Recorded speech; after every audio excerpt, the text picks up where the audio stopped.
Dr.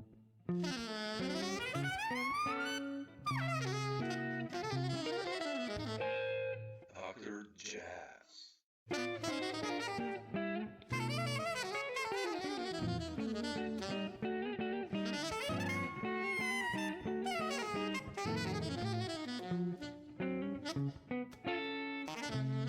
First of all, thanks for taking the Dr. time. Appreciate it. Jazz. Oh, of course. I appreciate you doing this.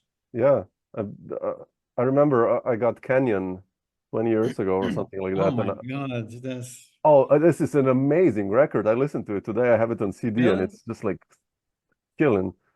It's well. just Thank you. the Yeah, I band. mean, it was so long ago. I mean, I feel good about some of the compositions on there, Yeah. and I certainly feel good about everybody's playing except mine.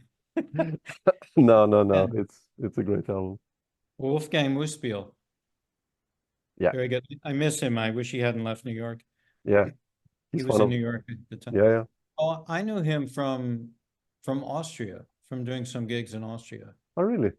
You know, there's this workshop east of Innsbruck in a little town called Schwatz Oh, yeah. called In Ermit Outreach. in Hermitage, right? They had it. Or Right. Yeah, we yeah, played there like, yeah, yeah. yeah. I mean, they're still doing it. Franz Hockel, the Mhm. trumpet player, he's the cat, and he's great, and that was fun. I did it 9 different summers, Wow. and 7 of them, my wife went with me because we're both, I mean, we just hike, and she would be off every day hiking, and she's like, get that gig back. Yeah. Exactly. Yeah, I know what you mean. Yeah. We live also like 30 kilometers south of Austria, like on the top of a hill among vineyards. So Oh man, I go 20 meters and I'm in the forest on the hiking paths, and I love hiking. It's just, do you uh, cycle? not, I mean, I cycle to work every day, Oh, okay, well, that's pretty good. I wish I could do that. 15 Uh, minutes. So just because, Tadej Pogacar is Pogacar and killing Roglic. it. He's Yeah, killing it. Roglic had to drop out of the I tour. know, I He was know, sick. I know.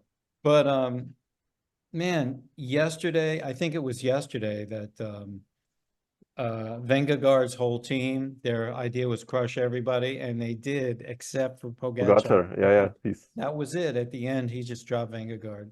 He's Yeah, amazing. he's really good. Yeah, it's Yeah. really good.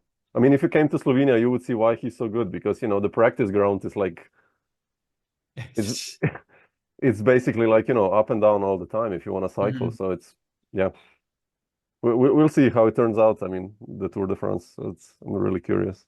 Yeah. It's one of the only sports that at the end of the day, I'll watch the highlights. Mm, It's just, I mean, I like to road cycle, so, but to me, it's like, I look at those people and I think, wow, it's insane. they're insane. Yeah. Yeah, yeah. Yeah. I bike to work, like, and I have to go downhill, right?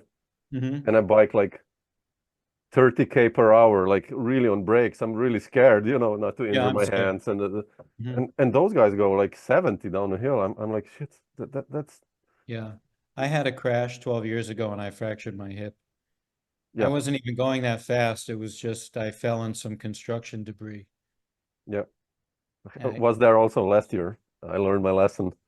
Hit on a rock and I flew like 10 meters. Like, I'm scared now going down. I'm really like Mhm. terrified, but Well, yeah, it's yeah. it's okay. But Mike, I want to start this talk with the new album, This Rock We're On Imaginary Letters, and I listened to it, and it's such a beautiful album. Thank you. Like you said, you're satisfied with compositions on Canyon. I mean, I followed you as a composer and as a player, and the tunes on this new one are incredible. What's the story behind the record? What's also the message? I mean, there is also a deeper message behind the album, Um, well, the story behind it is that it started out with I'm a professor at City College of New York, and I got this shared endowment, okay. so that for a year I was the Stuart Z. Katz Professor of the Humanities and the Arts, and I had to apply for it. I had to come up with an idea of some project I wanted to do, and I thought, if I could just write for myself, what would I want to do? And I have a classical background, and of course now I basically do jazz, but I love art song. I mean, I played a lot of Brahms and Schubert and Schumann and early Schoenberg and Wolf and then an American writer who I really like is Samuel Barber and Sure. his mid 20th century hermit songs. This is my favorite like art song that's in Yeah. English, you know, and I thought I would want to write some art songs and write some jazz orchestra music. And I'm just I'm a passionate hiker. My wife and I both, we just whenever I have time off, it's all we do is go outside. I belong to a lot of environmental organizations, and I thought I'm going to combine all these things. And so I developed a list of 6 protagonists who are the people whose lives were about the outdoors. Ansel Adams, who's a photographer, Wendell Berry, who's a writer, an essayist, and a farmer. Yeah. Sigurd Olsen, who was a canoe guide, and he's a naturalist and a writer, and he was a college professor, and he was the president of the Wilderness Society in the United States for 12 years. And Rachel Carson, who is a marine biologist, and she was really the mother and the father of the environmental movement in the United States. And Terry Tempest Williams, who is she's a writer, an essayist, an environmentalist, and she wrote the liner notes for the record. I don't know if you read the liner notes. On Bandcamp, yeah. You know, I say if you don't like my music, get the record anyway for the liner notes. They are so beautiful. It's beautiful, yeah. And then she did them in the form of a letter, which I thought that was just so deep. And then the last one is Robin Wall Kimmerer, who's an author, a biologist.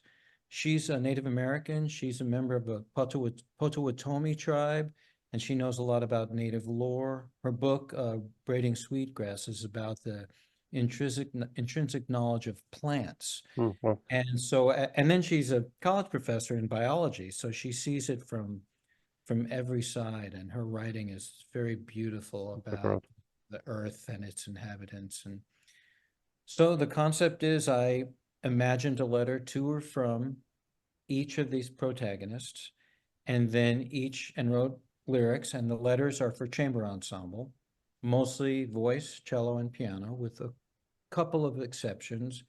And then each letter is followed by a jazz orchestra piece, instrumental, that reflects on either the text of the letter or what the protagonist, what their life is about, something connected to them. Yeah, beautiful. Like we started this talk with the heat. And it's kind of so connected. That's I was thinking about it today. Like, damn, we're right on. How do you start a tune? You know, you had a concept, and it's a wide question, but still, you know, how did you start, or in general, a composition, like with some harmony or a melodic line, or? You know, it's a very hard thing. It is a hard thing to answer because it's different every time. And I try and I tried not to have a specific method, like whatever comes out that I think is okay, usable. I would say I'll take whatever I can get. If I come up with some nice words, I think those might be some usable lyrics. If I have a melody or some harmony, or, you know, you're a guitarist, I know, you probably get asked, and a composer, you probably get asked this question a lot, like, what do you write first, the chords or the melody? Yeah. And, you know, I rarely write the chords or the melody first. I usually decide, what's this tune going to feel like? What's the groove? What's the mood? What's the tempo? And then that unveils some of that other information. So it's like the first thing is usually, what is this music going to feel like to the players and the listeners? And then maybe that's like, oh, so the tempo might be this, and the harmonic plan might be this, or so it's I don't have one process. I just try, you know, just like you know, I've been thinking about this a lot because I get asked about it a lot. you know, what is the process? Do you write, do you sketch your, especially for jazz orchestra, Yeah. most of my pieces are extended form. Yeah, that's Do you why. Yeah. sketch it out and then score? And no, because to me, that would be like sketching out your solo. I kind of like, you start with some ideas and you want to Mm. see where organically things may go. And, you know, composing, you have the advantage, you could take some notes. I like this, might use this later. But I like the idea of not knowing what's going to happen at the very beginning of the tune. Interesting.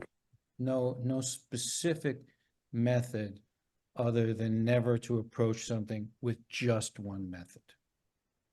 Yeah. Yeah, interesting. Yeah, because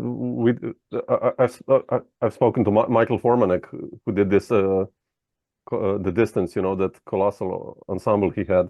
It's fantastic. Yeah, Yeah. it's incredible. And he actually did sketch it out, like, you know, I'm gonna have these parts, and then he kind of, so it's interesting how we approach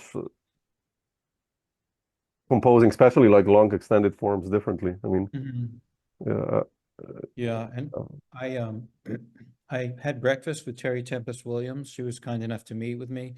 And she asked me some questions about my big formal idea, you know, letter, jazz orchestra piece. And then she immediately got me to like not follow the form I had planned. You know, it's like, oh, I guess this one's a letter like this, then this one, you know, so just being asked, like from her investigating what I thought was going to be my method, she changed it. mm, Okay, I'm totally fine with that. yeah, yeah. Do you have like in mind also the players specifically, like, you know, Ellingtonian fashion, like knowing that, I don't know, Jason Rigby or Chris Potter, whoever is gonna play a solo, or That's an absolute yes. okay. And even, you know, pretty much all the bands I write for, I know very well. I mean, Gotham Jazz Orchestra, I've been Yeah, friends with these people for, you know, 30 years. Some of them maybe only 15 years. But I'm always thinking of, even if I write for, you know, I'm writing in the trumpet section and I'm like, third trumpet is Marvin Stamp, fourth yeah, trumpet is Scott Wenholt, this goes to Marvin on the flugel, this goes to so I'm always thinking about that. And then you know, some of the features, the two pieces that Chris Potter plays on, those were both written for him. yeah, makes sense. Yeah, listen, yeah. And everything I write for Jason, you know, Jason Rigby and Marvin Stam, they've been two of my like muses for years. Because when I used to direct this band called Westchester Jazz Orchestra, that's one of the places I got closely musically connected to them. And they were, you know, it gives your, really helps your writing concept to know the voice. But Yeah. for me, it's even each specific doubler. This person will be holding, you know, Ben Cohn will be playing clarinet here, but Charles Billow will be playing the flute, then so-and-so play. I'm really thinking of everybody. And the same is true for, you know, the band in Frankfurt, which I've written for a lot, the HR band Yeah. and the WDR band. I know their voices, and even if I don't know, I visualize Yeah. someone. Yes, that's Yeah. one of many things, you know, that we have Duke Ellington to thank for. Yeah, and it helps, right? I mean, it's definitely. I mean, I know when I wrote music, and I had, I don't know, a project with Tony Malaby, and the other one was with Donnie McCaslin. You know, they're completely different worlds, so Right. it wouldn't make sense to give the same tune to either of them. So you have to use their chances. Or the drummers are equally, you know, Brian Blade, let's say, who I know you plays completely different than, you know, whoever, Tom Rainey, let's say, or whoever, you know, Oh, it's yeah. so it's good to use that. Yeah. Yeah. And you know, with the soloing too, the way I visualize it, sorry, the lights are Oh, on. no. I have to go like, oh, they're on. When I'm visualizing a soloist, I view them as part of, you know, part of the compositional Composition. process. Yeah. That now it's time for the solo, and it's not like, hey, take your 8 bars. It's like, now the development is in your hands. until the next thing that's completely in my hands, because I wrote, if I wrote it. So, and I like that idea. The idea of having some control, but complete control, that how could that possibly be better than giving, Jason Rigby or Scott Wenholt or Marvin Stamm, or, giving them some of the control. Yeah, that's so I like, maybe part of that philosophy as a writer is that I'm a pianist and a sideman, and man, I love being not the leader and just being sitting at the piano in someone else's group and sitting behind a horn. Yeah. It's the best, and comes with much fewer responsibilities than doing all the big band stuff. Oh man, yeah. How is it for you? Like when you face this band, all these names that you mentioned. I mean, obviously now you've done so much work, but still, seeing from Charles Pillow to Jason to Chris to Scott to Marvin, John Patitucci on bass, Near on guitar, like all these monster composers and players themselves and band leaders. How have you developed through years, or even now when you look at yourself as a band leader, getting rid of not fright or fear, but still in a sense of leaving, like you said, control to them, but also controlling the situation. I mean, it's a hard thing to juggle. In college, both my undergraduate degree and my graduate degree are both in classical piano. And I thought I was going to be an accompanist, like a chamber musician. I had summer jobs as a rehearsal pianist for an opera company. And in undergraduate school, and after that, my teacher, this pianist and conductor named Charles Schneider, he was a really good conductor. I spent, thousands of hours sitting at the piano and watching his rehearsal technique and how to deal with like time management and trying to be nice to everybody, trying not to waste people's time. I feel like that's something that I'm good enough at, that if I'm running a reading or a rehearsal or conducting a concert, that I'm okay with taking responsibility for that, being that I know something about efficiency or like a time management, that everyone's okay with, like, okay, let's rehearse this, what do you need, let's do this again, even something like, all right, we're going to rehearse the saxes and we're going to go on break. Brass and rhythm section, you can split and do it, so that they don't just sit there for 10 minutes. Like that's smart. That kind of thing, that kind of management, where I think I feel confident enough that I do it well enough that, okay, I'll do it, that I'll take responsibility. The same thing is true, like in terms of confidence, would be like, if I love to hear a big band play a student piece and look at the score and look inside the score and say, let's talk about something. Like, I feel pretty good about that now. Sure. Undouble this, or this is a little low, or this is a little dense. Do we, that and part of that is also just his experience. I've been doing a lot of it for quite a few years now, particularly those things, conducting. I mean, I studied conducting.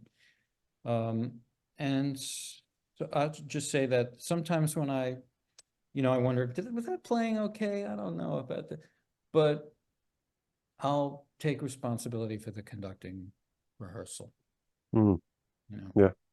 Yeah. Even if it's Chris Potter, or I mean, I know John Patitucci well.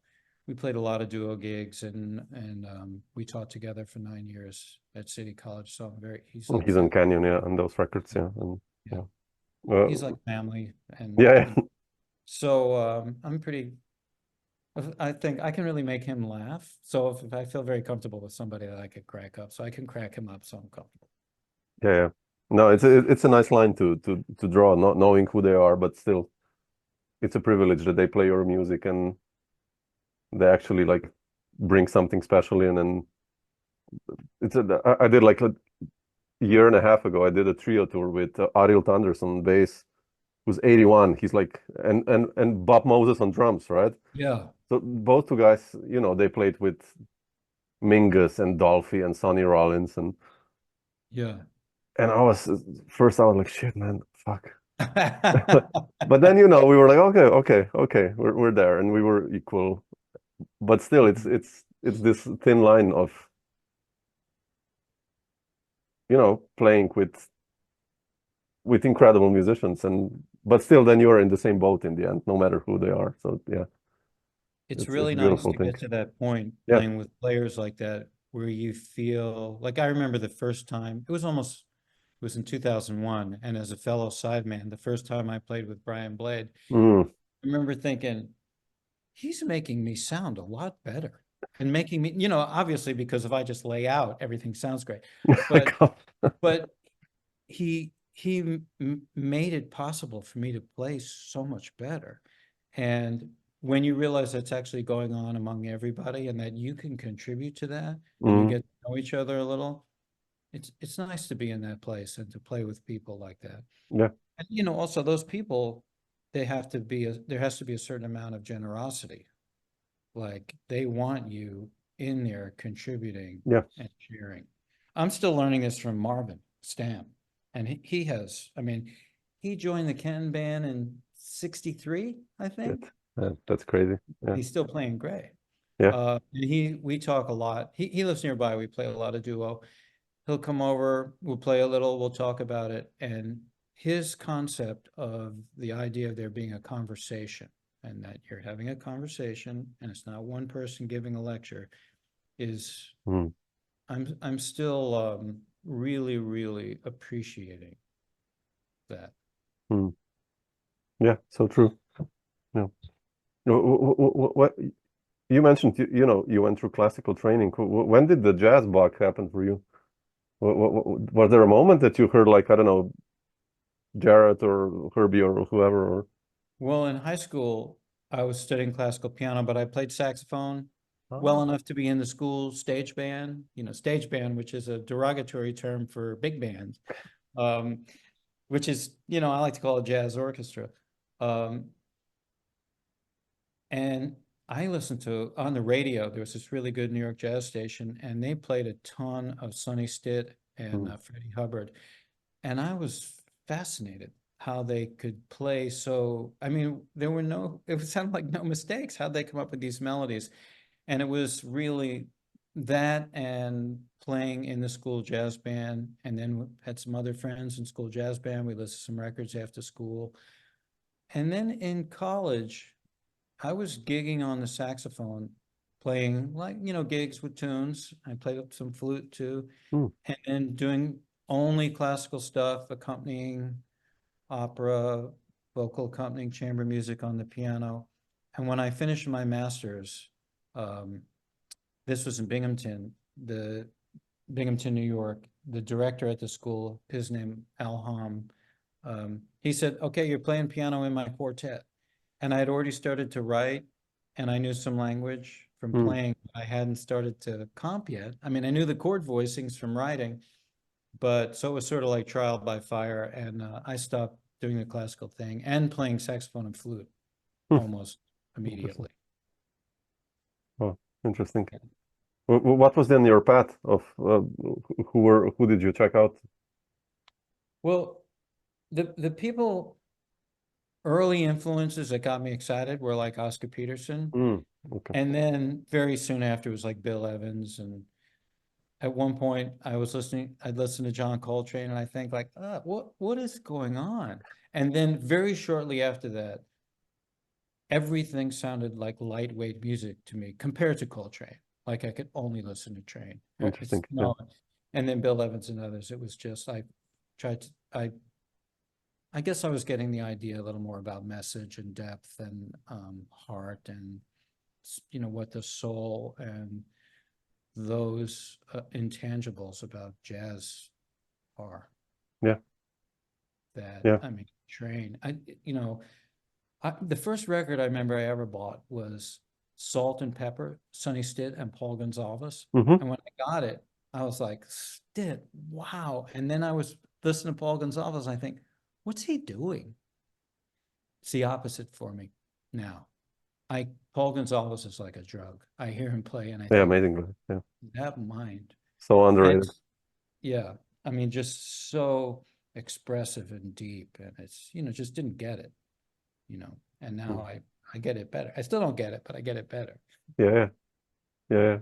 Interesting. Yeah. Yeah, it's true. Like some of those old records, they're timeless. I don't know what happened. Bill Evans records, or like you said, a Coltrane or Miles or whoever, like those Yeah. early late 50s, they had something. I don't know what it was, and then you put on like a standards record from whoever from the 80s, and it's good, but it's not timeless. You know what I mean? It's like it's okay. It's amazingly played, but still, it's like okay. But those Yeah. guys, they had something, yeah, innovators, or I don't know. Yeah, I think sometimes now I'll get distracted by like great technique or something really flashy or some writing that's like incredibly scientifically precise, or I think, wow, I got to check this out. That is really, but whereas I could listen to Bill Evans play Autumn Leaves Yeah, like for a day, like 20 times, and I'd be like, okay, just one more. yeah. It never gets old, and some other things because of that intangible. Yeah. Yeah, that I hope that I can say this now that I'm not part of the younger crowd. I hope that, especially with younger big band writers who I'm connected to, they really keep in touch with that, the essence and the soul and the meaning, and coming, like, a lot of my music comes out of the blues. You may have to look a little closer than you do with the Basie Band or with Ellington, Mhm. but it's definitely there, and it's hard. I think it's hard to make that complete message without that background. Yeah, definitely. You need that. Yeah. The I have a Sweet Basil T-shirt behind there. I listened today to your set with Nick Brignola, playing Autumn Leaves, by the way, also, Oh, right. among other things. And when did you move to New York, and how was it like in the beginning for you in New York, and connecting then with Nick? How important was he for your development as a player, I guess, especially? I moved to New York. Well, I was born in Brooklyn, and Okay. I lived there until I was 9, and then we moved out to Long Island. My dad was a high school teacher in Brooklyn, one school for 42 years, his Wow. entire career, teaching business, law, typing, mathematics. And I have one brother, and then we moved out to Long Island. And then when I was 18, I moved to upstate New York for college. I was upstate for 11 years, and I moved to New York in 1986, and was just, scrambling a lot of $40 gigs. Still do $40 gigs. It's bizarre, right? Yeah. But yeah, after a few years, it was a drummer you might know who was in New York at the time, Joris Dudley, Oh an yeah, the Austrian Austrian guy. Yeah. So he was in New York, and he was gigging with Nick, and Kevin Hayes was playing with Nick at that time, and Really. Kevin was going to stop doing it, and I had been playing some sessions with Joris, and Joris got me on it, and then I played with Nick for 4 years, and I learned a lot of tunes from Nick, and I learned a lot about concentrating, and I learned a lot about how do you solo after someone completely sets the room on fire every time. I mean, people don't know Nick, but he was a ferocious Yeah. bebop baritone saxophone player. It's almost, I mean, he really is among the greatest baritone sax players ever. And if you're just talking about bebop and fire, I'm not sure who else, Pepper Adams, Yeah. who else would really hang with him. But most of the gigs, we did a week at Sweet Basil's. Years later, we did another week. Most of the gigs were in Albany, where Nick lived, in upstate New York. And so it had some positive impact. and there were a lot of gigs, but not much of it was really on the New York scene. Mhm. So, but that was early. I mean, I moved to New York in '86. I worked with Nick from '88 to '92. Interestingly, about 3 months ago, he received an honor from the Thomas Edison Foundation in Schenectady, which Schenectady is where a lot of that work was done. There's a big General Electric factory there, or there was. And so they endow these arts awards, and Nick was being awarded. So they contacted me and they assembled his rhythm section, Oh, not with beautiful. me, but, and we played a tune, and I got to hang out with Nick's wife, Yvonne, who, you know, used to be like family. So just a few months ago, I was sort of immersed back into the Nick world. Interesting. Yeah. Yeah, interesting. Yeah, I love his. I mean, he's quite an underrated player as well. Considering Relative, what he no. played, you know, I mean, it's like, Oh, yeah, yeah. yeah. Yeah. How was it like working on that album? It's time. I know you did arrangements with, you know, and there's like, it couldn't be worse in a positive sense, like with Dave Holland and Kenny Bear and like what. You know, it was first of all, that was in 1991, 92. Yeah. That was my first big writing project. And, you know, Nick played 10 different instruments. The way we did it was, I wrote a condensed piano part for all the woodwind parts, because there's no drums on that. And I brought my electric piano, and in one day, all the tracks, all the songs were done, and all the solos. Wow. Kenny and Dave Holland and Nick played bari or soprano or whatever the featured instrument was, and I played electric piano to cover all the woodwind parts.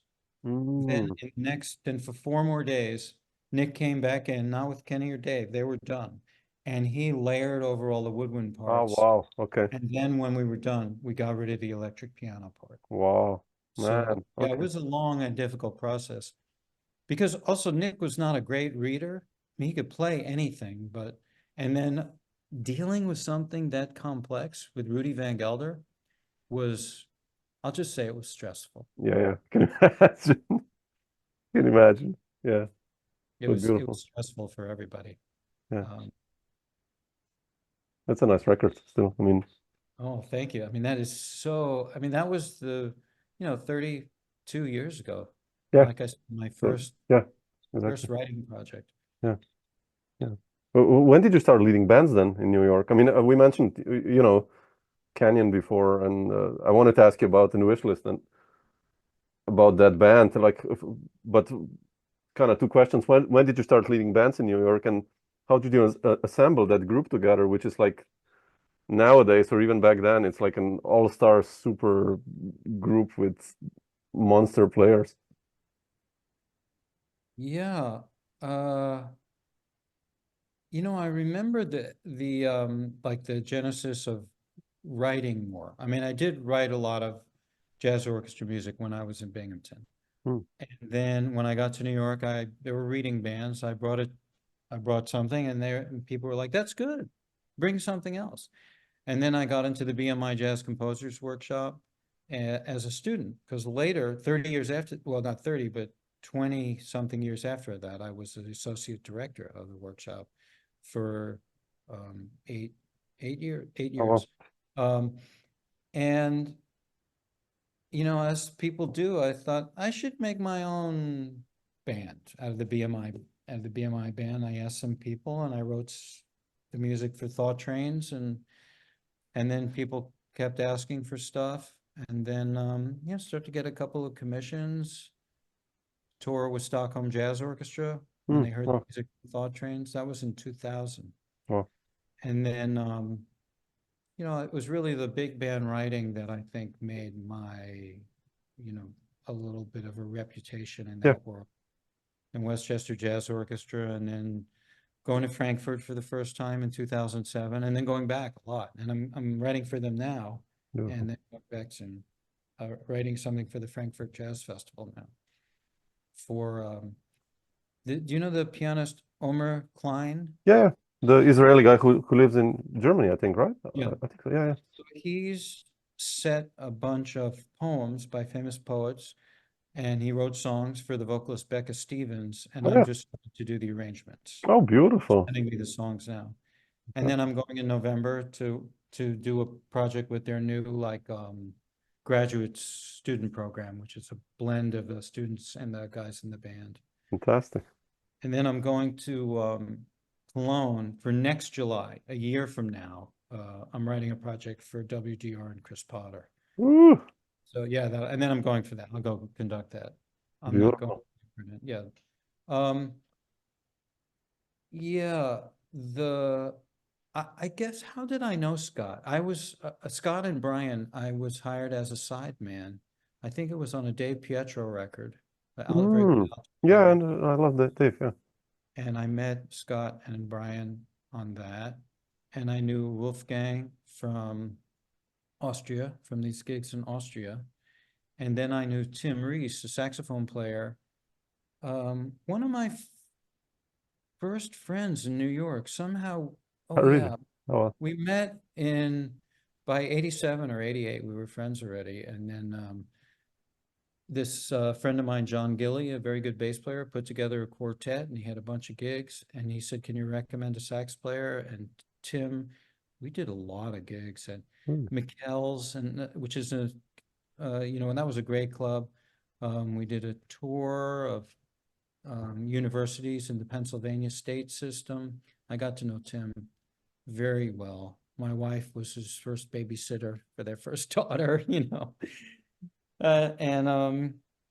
yeah, so a lot of these people I met as a sideman, which I feel good about. I feel good about being a piano. I don't always feel good about my piano playing, but I feel good about being a piano player.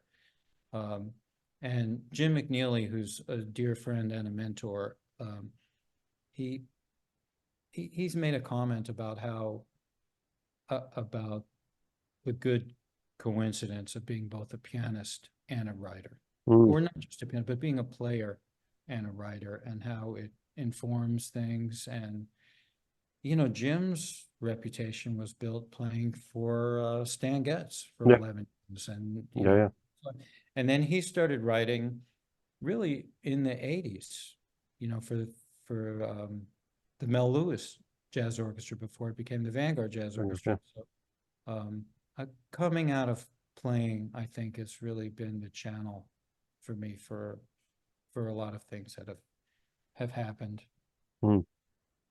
Yeah. Did you ever lead those bands in Europe as a band leader, like touring, or?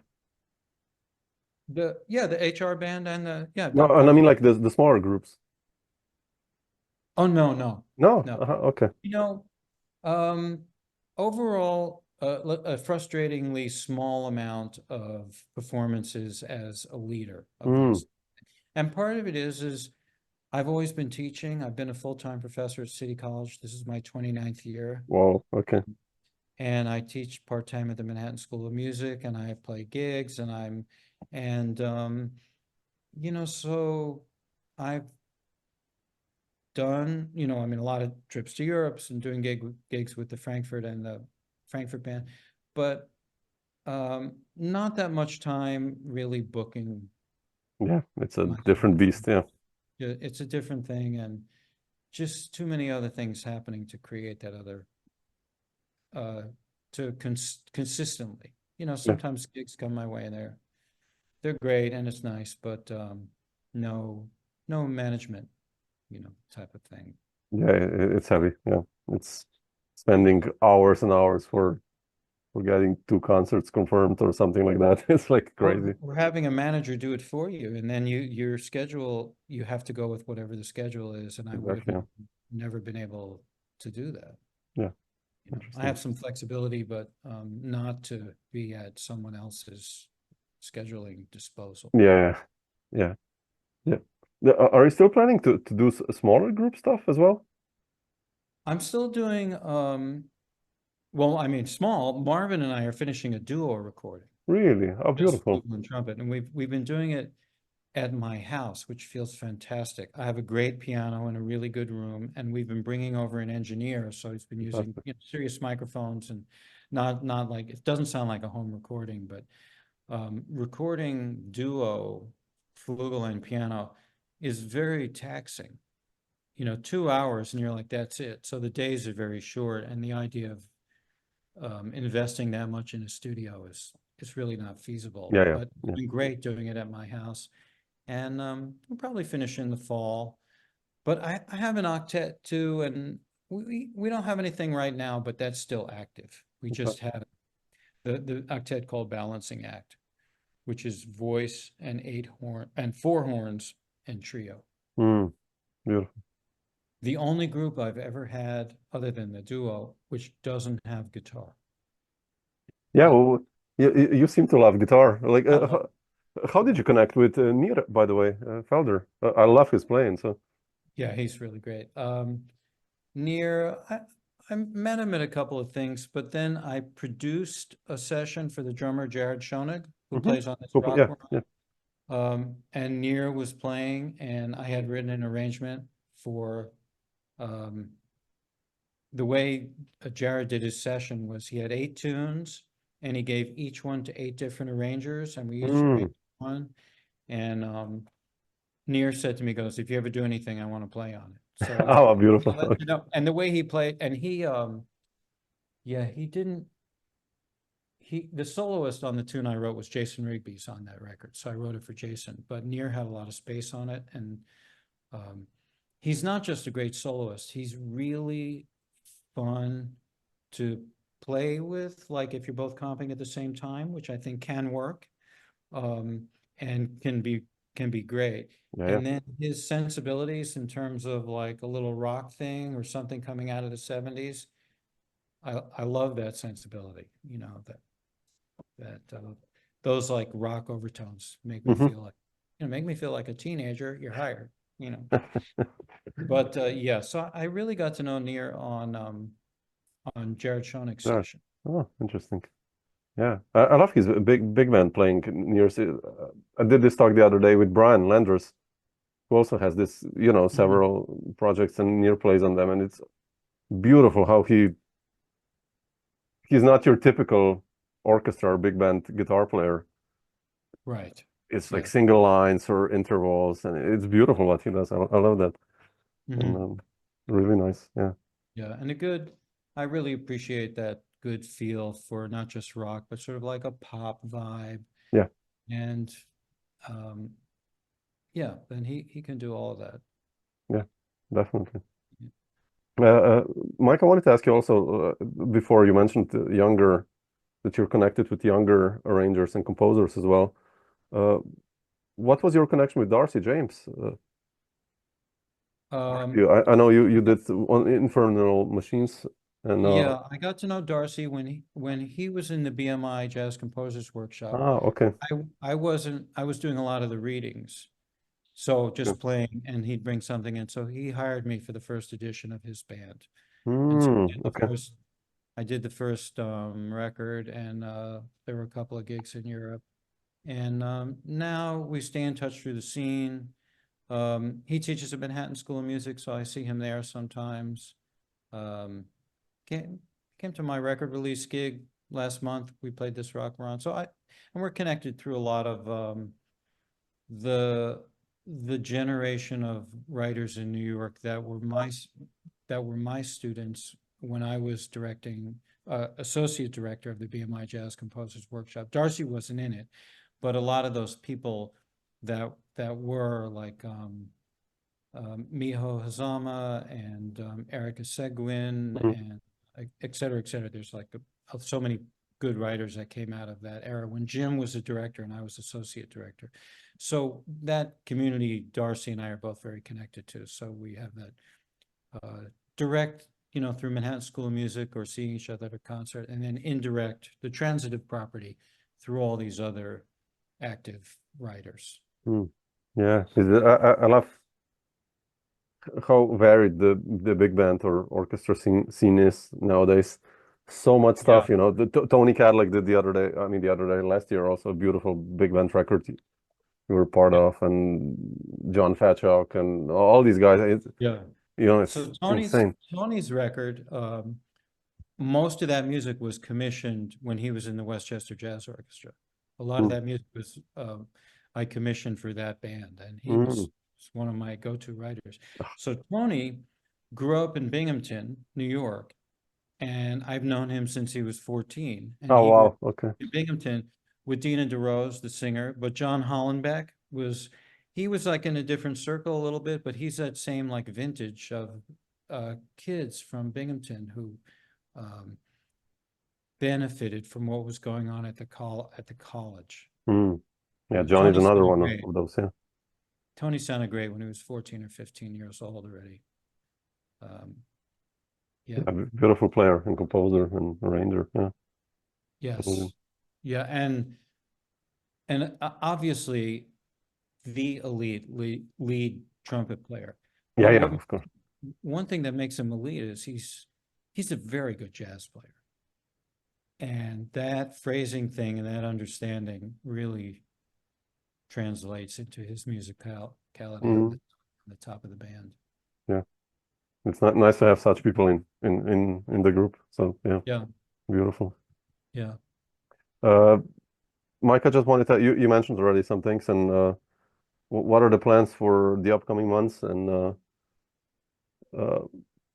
year or whatever? I mean, you said you're writing for the Frankfurt band and the yeah, that's the next couple of months. I have a lot to do on what will be a pretty intense schedule, and then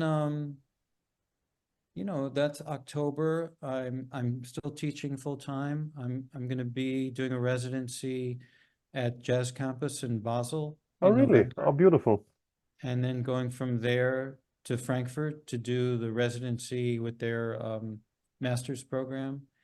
And then the next time I'll be over, I think will be in July for the WDR thing with, so for me, like the prep for that will be probably 3 months of writing on top of time and some gigs. So that's a year, that'll probably be that year. And I have some gigs, Marvin and I have a quartet together. We have some regular jazz club gigs and beautiful. A gig with Pete McGinnis. Do you know this big Yeah, band? Right? sure. Yeah. Oh, wow. Okay. Yeah. So I just play in his big band, trying a lot of piano demands, keep my head down. Dave Pietro's in that band and Scott Wenhall, and it's like, it's like there's a very large extended family in New York of people that are interconnected. Yeah. But there's probably like a core 50 that Tony and, people that I've known for, yeah. I mean, I've known, Tony for 45 years, 45? No, 40 years. Yeah. Yeah. You kept seeing the same names here. Charles Pillow is on every other project like that, and so many other. Tom Christensen, I know, and yeah. I met Charles and Tom at the same time at a writer's workshop at Eastman, the summer of '86, and I'm still friends with both. I've been hiking with Tom. He's a Mad Dog hiker. And Charles and his wife, Eileen, we're planning to go paddling together. They're kayakers. Okay. And I are canoers, but that'll be okay. So we've been talking about that. And Charles and I have been playing together regularly since the late 80s. Wow. I mean, he has a couple of small group records from them. I love those records, man. With Ben with Monder on guitar, and those are killing, man. That's like beautiful writing. Yeah. There was one weekend back then where he and Chuck Bergeron, the bass player, they were doing records at the Carriage House on back-to-back days, one Saturday, one Sunday, and they paid for Peter Erskine to fly and do both records, and I was on both, and I was like, this is the best weekend of my life.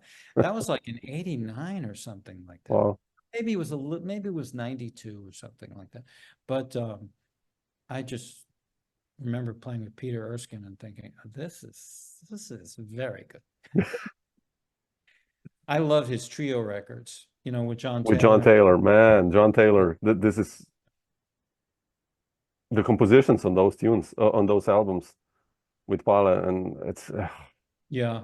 Yeah. I loaned those 4 records out so much that when the box set came Yeah. out, I bought them again, so that when I would loan them, I would still have them. I Yeah. know I should download them and listen to them, but I like CDs, so. Yeah, me But too. Yeah. Yeah. that is some incredible music, and his piano playing is fresh. Yeah. John was, you know, he's playing with in Azimuth also with Kenny Wheeler and all that stuff. It's just anything with Kenny actually and John, they were so good. It's just Yeah. monster It players. amazes me when I run into someone that isn't really familiar. It's like, and Kenny Wheeler, and they're like, oh yeah, I've heard of him. Come on, music for the small and large ensemble. That's like I think that's top 5 big band composing and writing ever. Yes. Just Yeah. incredible stuff. The opening on that, the first thing, it's like Yeah. it makes me want to get one of those alarm clocks that will play a track, because that would be my #1 choice for something to wake up to every day. It's a good one. Yeah. So right now I get chills just thinking about how that makes me feel. Yeah. Yeah. Kenny was I always, you know, when I do these talks, everyone that played with Kenny, I ask them, you know, how it was, because he's for me still, us musicians, I think we know about him, but like wider, he's quite under the radar still. You know, the younger generation, they're like, Kenny who? I'm like, what the hell is wrong with you, man? You know, I mean, I love Ambrose and all these guys, but they checked Kenny. Obviously, you hear Kenny, and let's say Ambrose is playing, or Yeah. so it's yeah. I have several things in his handwriting, because Marvin Really. played with him with George Gruntz a lot, and they stood next to each other. So Marvin's Mm. told me about Kenny, and Widow in the Window, I have that in Kenny's hand, and playing that piece. I mean, with Marvin, looking at Kenny's handwriting, that's like a gift to be able to have, even though I never met Kenny, to have that kind of a connection. Just feels like, True. it makes it special. True. Yeah.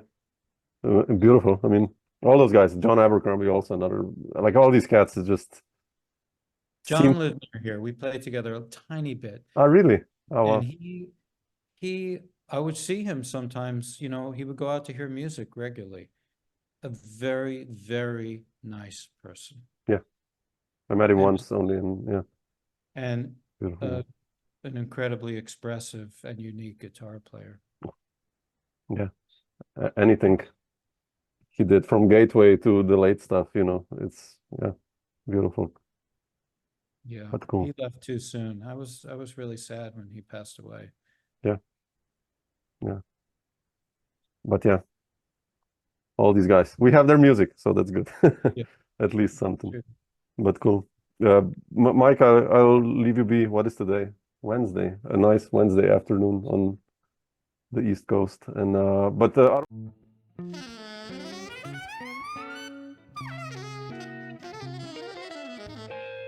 Dr. Jazz.